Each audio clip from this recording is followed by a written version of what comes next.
आज जो हम लोग पढ़ने वाले किसके बारे में? गैस के बारे में। गैस जो बोला जाता है सबसे सिंपलेस्ट बोला जाता है और सबसे आसान बोला जाता है, इसलिए हम लोग गैस के बारे में पढ़ते हैं। गैस में ज़्यादा कुछ कठिन नहीं है, बहुत आसान है, बहुत सिंपल सा है। कल जो हम लोग कवर अप कर चुके हैं वो इंटरमोलिकुलर फोर्स कर चुके थे, डिस्पर्सन फोर्स पढ़ाया, डाइपोल पढ़ाया है, डाइपोल इंड्यूस्ड डाइपोल पढ़ाया है, थर्मल एनर्जी पढ़ाई है, बहुत कुछ पढ़ा चुके हैं। अब जो हम पढ़ने वाले हैं गैस के बारे में। क्या करें, गैस की कहानी कैसी है।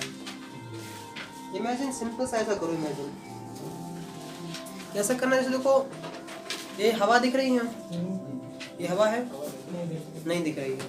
हम ये मान के चलते हैं कि हमारा हाथ पे गौर करो, यहाँ नाइट्रोजन के मॉलिक्यूल्स भी हैं, ऑक्सीजन के मॉलिक्यूल्स भी हैं, और हाइड्रोजन के मॉलिक्यूल्स मान लो, 3 मॉलिक्यूल्स हैं। दिख रहे हैं? नहीं दिख रहे हैं। अब दिखेंगे। यहाँ नाइट्रोजन का पहला ऐसा सर्कल, ऑक्सीजन और हाइड्रोजन। अब देखें, अगर अब भी ना दिख रहे हो तो और देखेंगे। अभी मान लो 3 मॉलिक्यूल्स हैं, देखो है ना कि नहीं? 3, ये और ये। तो सिंपल सी कहानी है कि ऐसी मॉलिक्यूल्स होते हैं। तुम्हें नहीं दिख रहे हैं क्योंकि यहाँ हवा में, देखो हवा में मॉलिक्यूल्स हैं। अगर इमेजिनेशन तुम्हारी तगड़ी हो जाएगी तुम्हें बहुत कुछ समझ में आएगा, मजेदार। जो कहते हैं ना केमिस्ट्री मजा नहीं आता है, जो टीचर कहते हैं केमिस्ट्री सबसे बोरिंग होती है, फलाना ढिकाना, केमिस्ट्री उनको बोरिंग लगती है जो विजुलाइज नहीं कर पाते हैं, जो रट्टाफिकेशन पे चलते हैं ना, उनको केमिस्ट्री सबसे ज़्यादा बोरिंग लगती है। हम केमिस्ट्री पढ़ाते हैं, फिजिक्स ही पढ़ाते हैं, और हो सके तो हम मैथ भी स्टार्ट करेंगे। दोनों सब्जेक्ट में मज़ा आता है, आसान भी हो जाती है। तो हम सबसे पहले समझना क्या करेगा, गैस। तो गैस इतना सिंपलेस्ट है, कोई हद नहीं है, लेकिन लोगों को सबसे कठिन यही लगता है कि नहीं। गैस के क्वेश्चन अगर दे दो, क्योंकि बात ऐसी होती है ना कि रियल लाइफ और आइडियल लाइफ में फ़र्क होता है। किताब में जो हम पढ़ते हैं वो रियल, जो हम पढ़ते हैं आइडियल कंडीशन, और जो लाइफ होती है रियल में। तुम्हें कोई चीज़ अच्छी लगती भी होगी ना, लेकिन फिर भी तुम्हारा इंटरेस्ट क्यों नहीं आएगा ना, क्योंकि तुम उसे रियल लाइफ से कनेक्ट नहीं कर पाओगे। तुम्हें सबसे ज़्यादा गुस्सा तभी आएगी कि नहीं। जैसे तुम गैस के बारे में सुनते हो, गैस के बारे में जानते हो। देखो, हम इसलिए सोचते हैं गैस विजुलाइज होते जाए। गैस के बारे में तुम सुनते हो, गैस के बारे में सब कुछ जानते हो, साला पूरा गैस ही गैस तो हर तरफ है। लेकिन फिर भी जब गैस का चैप्टर केमिस्ट्री में आता है, तुम्हें सबसे ज़्यादा बोरिंग वही लगता है, होती नहीं है, जलते ही नहीं है। क्योंकि जो हम सोचते हैं वो हम रियल का सोचते हैं, और जो होता है वो आइडियल पढ़ते हैं। इन दोनों में कुछ ना कुछ गैप है कि नहीं? इसी गैप में कुछ ना कुछ डाउट आ जाते हैं। जब वो डाउट्स क्लियर नहीं होते हैं तो उस चीज़ से गुस्सा हमें आने लगती है, उससे फ्रस्ट्रेशन होने लगता है। जब फ्रस्ट्रेशन होने लगता है तो फिर उस चीज़ को लीव कर देते हैं, तो उसके आगे हम कुछ पढ़ते नहीं हैं। जैसे इतना चीज़ हो गई ना, जैसे हमने अभी पढ़ा था, कौन सा चैप्टर पढ़ा है? Law of motion. क्या पढ़ा था?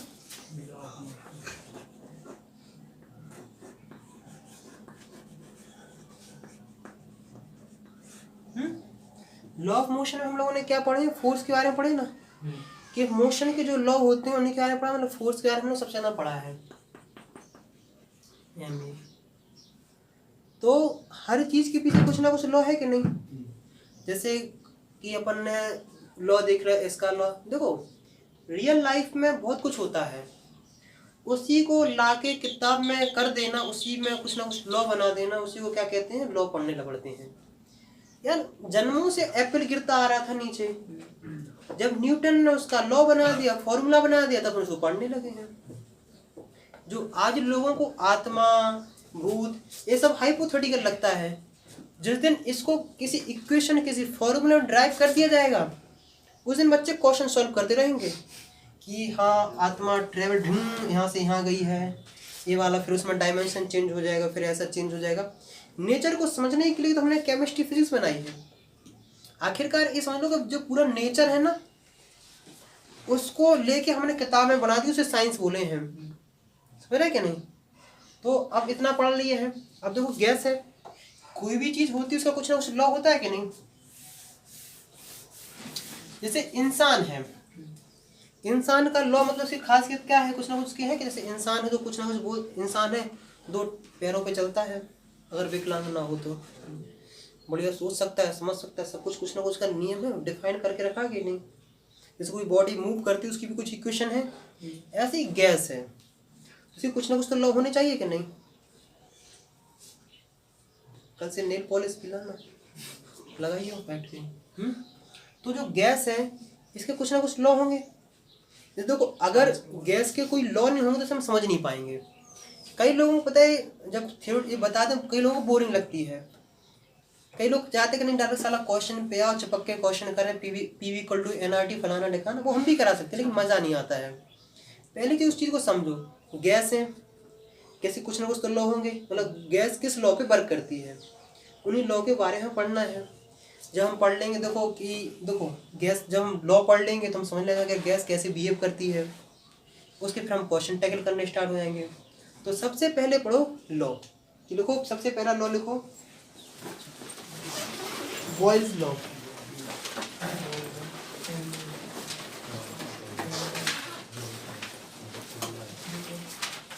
समझा कि नहीं।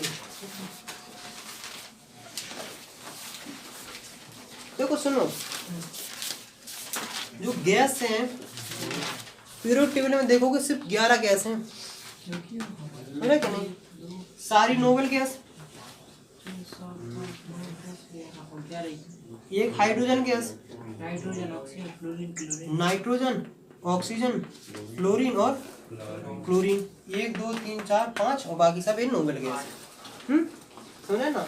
तो नोबल गैस में हीलियम, नियॉन, आर्गन, क्रिप्टन, ये सब पूरी इसी में आ गए हैं। 11 गैस हैं, मतलब 11 गैस तो वो है जो एलिमेंट्स एटम से बनी है। वैसे गैसेस तो कई भी आ जाएंगे, CO2 गैस है एक, कार्बन मोनोऑक्साइड गैस है, बहुत गैस है, लेकिन बेसिकली जो एलिमेंट पीरियोडिक टेबल में देखने ना 11 गैस हैं। इनके यार अपन को धीमे धीमे कहानी पढ़नी सी है, समझनी है। तो अभी जो मान लो इसमें से कोई भी गैस मान लो, जैसे हमने हाइड्रोजन गैस मान ली है, क्या मान लिया है, हाइड्रोजन। सिर्फ हमें हाइड्रोजन गैस के बारे में पढ़ना है, मतलब कि पहले हम एक गैस के बारे में पढ़ेंगे, फिर हम मिक्सचर ऑफ गैसेस के बारे में पढ़ेंगे। पहले हमें एक गैस के बारे में कहानी समझ में आ गई है तो मिक्सचर के बारे में आराम से समझ सकते हैं। और हम लोग पता सोचते हैं पूरा मिक्सचर के बारे में और पढ़ते हैं एक गैस के बारे में, तो दिक्कत आ जाती है। बॉयल्स लॉ पढ़ो, लिखो बॉयल्स लॉ। देखो हमें लगता है कि ये कोई डेफिनेशन लिखवाने की जरूरत नहीं है कि गैस इज कंप्रेसिबल, उसका कोई शेप एंड साइज नहीं होता है। ये सब देखो बचपन वाली किताबें हैं, कभी पढ़ लेना, कोई समझ में आ जाएगा। देखो बॉयल्स लॉ,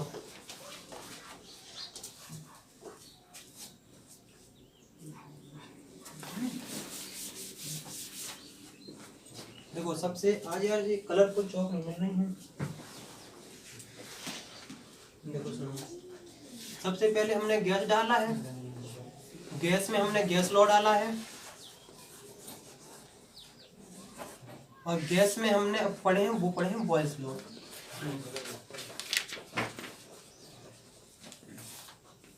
क्या पढ़े हम, बॉयल्स लॉ। इतना लिख लो। जो बॉयल्स थे ना, उन्होंने उसके ही बोलते हैं प्रेशर वॉल्यूम रिलेशनशिप। इन्होंने कुछ नहीं, प्रेशर एंड वॉल्यूम में रिलेशनशिप बनाया और कुछ नहीं किया है। इन्होंने जैसे न्यूटन ने क्या किया था, मास एंड एक्सीलरेशन में रिलेशन बना के फोर्स बना दिया था ना, इतने किया था कि नहीं। ऐसे ही बॉयल्स ने कुछ नहीं किया, प्रेशर और वॉल्यूम में क्या बनाया है, रिलेशनशिप। ये जो वॉल्यूम उसका लेते हैं, वॉल्यूम मतलब किसका लेते हैं, गैस कंटेनर का। बच्चे ही परेशान रहते हैं। गैस में तो हाइड्रोजन गैस है ना, हाइड्रोजन का ही वॉल्यूम होगा कि नहीं, हाइड्रोजन एटम का वॉल्यूम होगा कि नहीं, बोलो होगा ना, क्योंकि वो स्फीयर में, स्फीयर का तुम वॉल्यूम आराम से निकालो 4/3 πr3। अगर डेफिनेशन में लिखो अपन वॉल्यूम ऑफ गैस, तो वॉल्यूम गैस का मतलब तो कंटेनर का ही वॉल्यूम माना जाता है कि नहीं। मतलब हाँ वो एक सिंपल सा समझ लेते हैं ना। देखो आगे बढ़ते परेशान होने लगोगे, छोटी छोटी बातें बहुत इंपॉर्टेंट आएंगी बाद में समझ में। मतलब जो वॉल्यूम लेते हैं उसका लेते हैं जिसमें कंटेनर, जो जिस देखो लेकिन खास बात है कि जो वॉल्यूम कंटेनर का होता है वही वॉल्यूम गैस का भी हो जाता है। सिंपल सा कहानी है। मतलब बॉयल से हमने कुछ नहीं, प्रेशर और किसमें करा है, वॉल्यूम में उन्होंने रिलेशनशिप बना दिया है।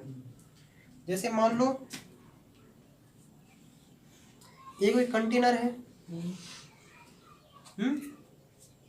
क्या है, और इस पे एक पिस्टन लगा दो। पिस्टन मतलब मूव होगी। जैसे मान लो अभी वॉल्यूम यहाँ से यहाँ तक का है, अगर नीचे गई तो वॉल्यूम कम होता जाएगा कि नहीं। इतना सा सुन लो। अब लिख लो Boyle's law. At constant temperature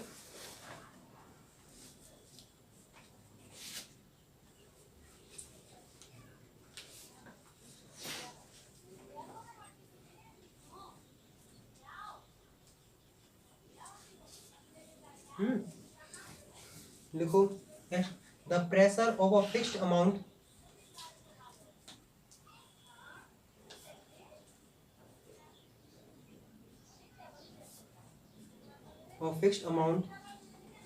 of a gas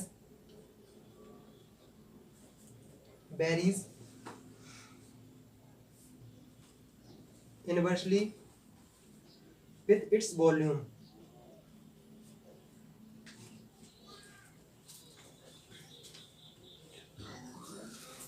देखो पहली चीज हमने जो बोली है वो हमने क्या बोली है, फिक्स्ड अमाउंट।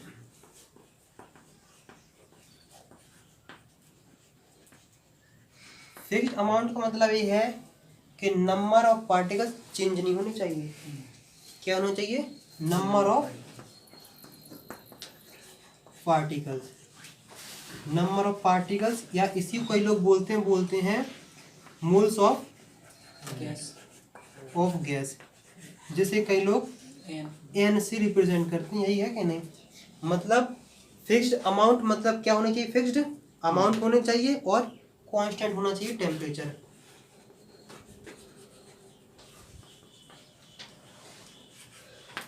क्या होना चाहिए, कांस्टेंट होना चाहिए टेम्परेचर। तो उन्होंने क्या कहा है कि pressure is inversely proportional to volume. अब जैसे ही प्रेशर का नाम आता है बच्चों को और कम समझ में आता है। सही कह रहा है कि नहीं। क्या कहता है प्रेशर, कौन सा प्रेशर।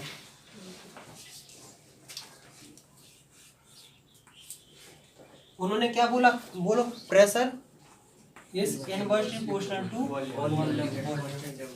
उन्होंने कहने का मतलब ये है कि अगर प्रेशर बढ़ाओगे तो वॉल्यूम घट जाएगा। अब क्वेश्चन आता है प्रेशर किस चीज का। तुम कहोगे गैस का प्रेशर, फिर समझ में नहीं आता गैस का प्रेशर कैसा। प्रेशर वही प्रेशर जो गैस, इसे बहुत ढंग से समझना, बहुत से लिख लेना, गैस कंटेनर की बॉडी पे लगा रही है। समझ रहे क्या, गैस कंटेनर की बॉडी पे। हाँ मतलब और समझो सिंपल सा, जो गैस के मॉलिक्यूल्स इस कंटेनर की बॉडी पे लगा रहे हैं उसको क्या बोलते हैं हम, प्रेशर। वही प्रेशर और कोई प्रेशर नहीं। क्या इसके ऊपर नहीं लगे, क्या समझ रहे कि नहीं। तो मतलब इसके ऊपर भी मतलब पूरा, और खास बात इस प्रेशर की पूरे कंटेनर पे बराबर होता है। अगर तुम और देखना चाहो गुब्बारा कैसा फूलता है, गोल फूलता है। अगर सब पे इक्वली नहीं लग रहा होता ना तो गुब्बारा पता कैसा बनता, ऐसा कभी कैसा बन जाता है। हाँ बनता है। लेकिन जब सब इक्वली पे नहीं लगता, तुम जब इतना समझे, अगर सब पे बराबरी लगता है, मतलब फुटबॉल ऐसी नहीं होती फिर ऐसी होती, अगर बराबरी नहीं लगता तो क्या है कि सब पे बराबरी लगता है। तो उसने कहा pressure is inversely proportional to volume. इसका कहना अगर तुम वॉल्यूम इंक्रीज करोगे तो प्रेशर क्या हो जाएगा, घट जाएगा। सिंपल सा कहानी है। और अगर वॉल्यूम कम कर दोगे तो प्रेशर बढ़ जाएगा। इसी अपन रियल तरीके से समझाते हैं। क्या है, कोई जनरल ट्रेन के डिब्बे में सफर किया है, सिंपल सा है, कहां में टेंशन भी नहीं है। ये ट्रेन का डिब्बा है, इसने क्या बोला, अमाउंट फिक्स रखनी है, मतलब पार्टिकल्स की संख्या चेंज नहीं करनी है। इस डिब्बे में बैठा तो 150 आदमी। 150। मान लो इसमें तुम खुद को सोचो यहाँ बीच में। क्या करो, तुम खुद सोचो इसको बीच में। अब तुम्हें कुछ प्रेशर लग रहा होगा। 150 बैठे दूर से बैठे कुछ में प्रेशर लगेगा। हाँ। अगर उसने कहा कि यहाँ सामान रख दिया तो अब जगह इतनी बची कि नहीं, मतलब अब तुम और समझ के आ जाओगे तो प्रेशर घटेगा कि बढ़ेगा? बढ़ जाए प्रेशर। बढ़ेगा कि नहीं? डेंसिटी बढ़े। हैं? बढ़ेगा कि नहीं? अगर सिचुएशन ऐसी हुई कि यहाँ जो सामान रखा था इतना स्पेस तुम्हें और मिल गया है, प्रेशर घटेगा कि बढ़ेगा? घटेगा ना। कहानी वही है, तुम्हारे साथ ऐसे ही होता है कि नहीं? वॉल्यूम बढ़ाने से प्रेशर घट जाएगा। घट जाएगा। सुना है कि नहीं? पहला लॉ हो गया बॉयल्स का। अब इसके कई लोग ग्राफ पूछ लेते हैं। अब देखो सुनो, P is directly proportional to 1/B। एक प्रोपोर्शनल का साइन हटाओगे KB आ जाएगा। फिर कर देंगे PB इक्वल टू K। इतना सा सिंपल सा कहानी है। अब इसका कई लोग ग्राफ पूछ लें। अब देखो ग्राफ तो साला देख के ही बना देना चाहिए। अगर हम जो लेफ्ट हैंड साइड होता है उसे हम बाई पे मान लेते हैं, तो यहाँ होता है उसे हम एक्स पे मानते हैं। तो इसे मान लो B और यहाँ मान लो P। ग्राफ कैसा बनेगा? घटेगा ना। कुछ याद ना रहे, जब भी ग्राफ इनवर्सली प्रोपोर्शनल है तो ग्राफ हमेशा कर्व में बनेगा। क्या बनेगा? ग्राफ हमेशा किस में बनेगा? कर्व में बनेगा। कई जगह तुमने ऐसा भी देखा होगा। अब दिक्कत इस जगह आ रही होगी, वो एक ग्राफ तुम्हें ऐसा देखने को मिल रहा होगा इसी में। तुम कहोगे डायरेक्टली हो कैसे गया? डायरेक्टली कुछ नहीं है, उन्होंने 1/B लिया है। क्या लिया है? 1/B। मतलब नहीं आया समझ में? अच्छा हाँ, B के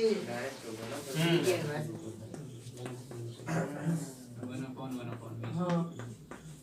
इसको उन्होंने क्या, इसको हम मान लेते हैं क्या? S। तो P इज S। तो वो तो इनवर्सली वो डायरेक्टली S की होगी। डायरेक्टली हो गया कि नहीं? S की होगी, थोड़ी B की होगी। S इक्वल टू 1/B है। तो ग्राफ बना ऐसा, मतलब इसको क्या मान सकते तुम? यस ऐसा होता नहीं, हमने बता दिया, सब मान लेते हैं। अब इतनी चीज समझ में आ गई है। अगर टेम्परेचर क्या हो? कांस्टेंट। इतना। हाँ देखो सुनो, अगर देखो एक ग्राफ तुम्हें जो एनसीईआरटी में देखने को मिलता है ऐसा ऐसा कुछ ऐसी देखने को मिल रहा है कि नहीं? इस चीज में तुम हो रहे हो कंफ्यूज। इसका मान लो T1, इसको T2 और इसको मान लो T1, सो T3 है। ये बता रहे हो T1 is greater than T2 is greater than T3। ये बताओ, क्वेश्चन सिंपल सा है।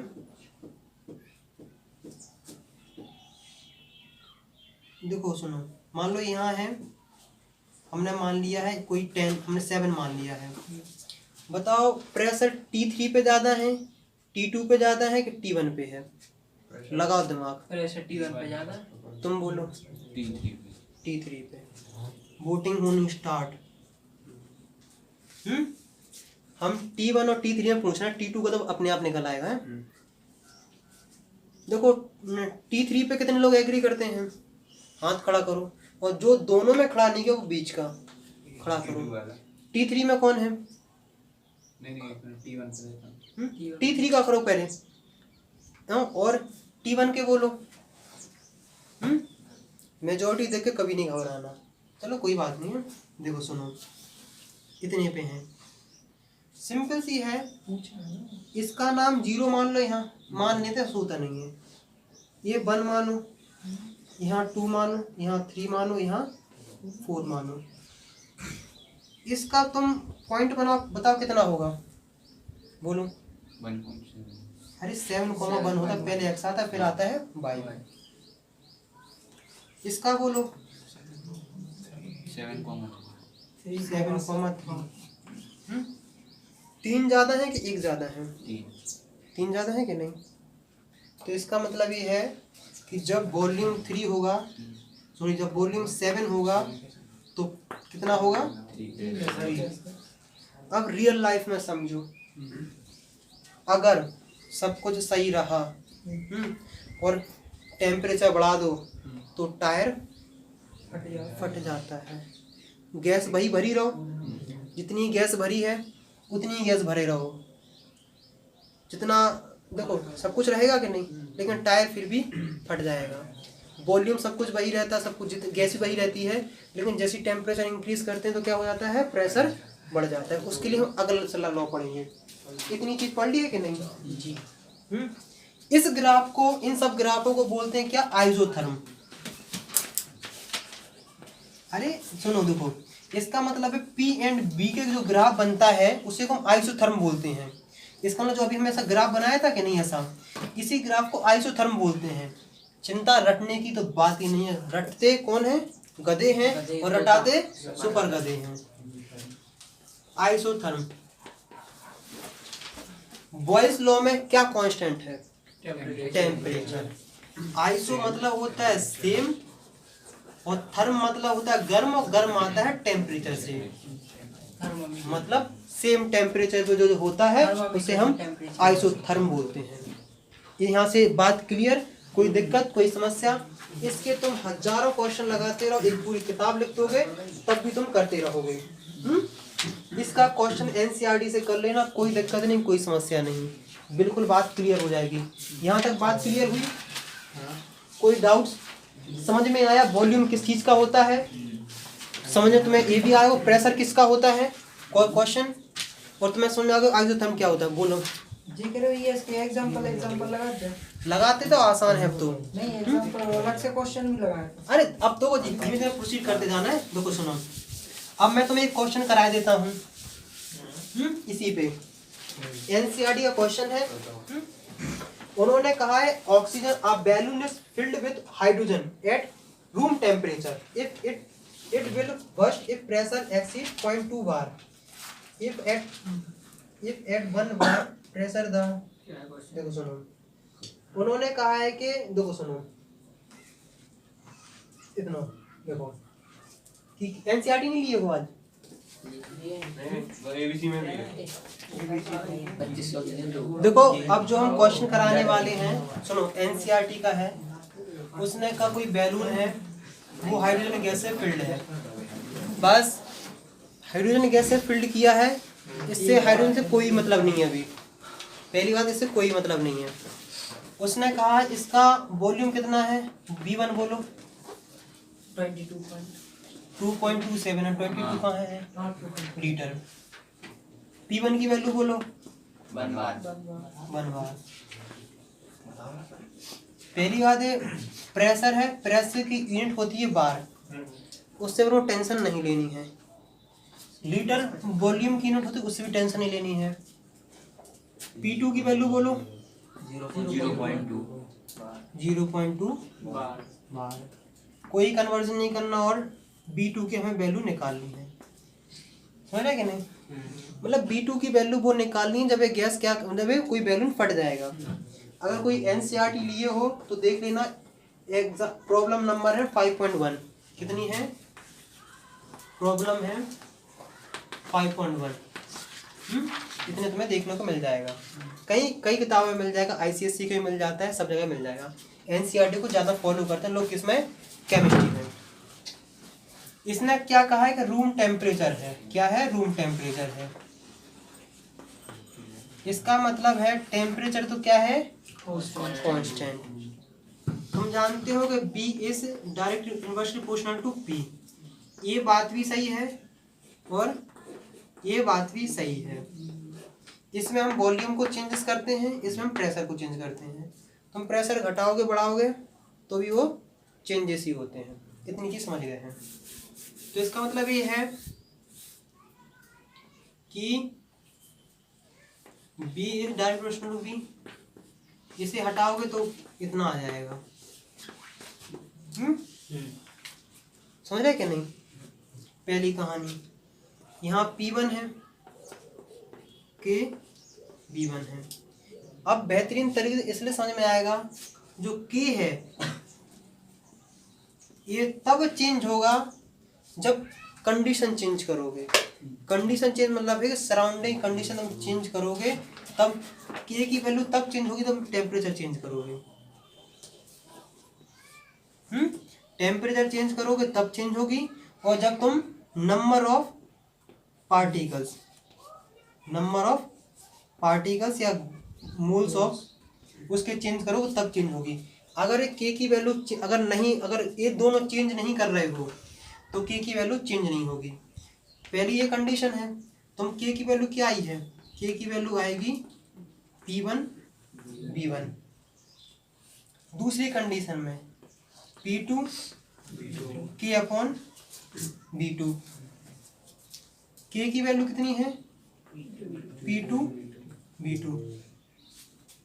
जो K की वैल्यू यहाँ है वही K की वैल्यू यहाँ है कि नहीं, जी है कि नहीं। इसका मतलब है कि P1 B1 equal to P2 B2, P1 B1 equal to P2 B2।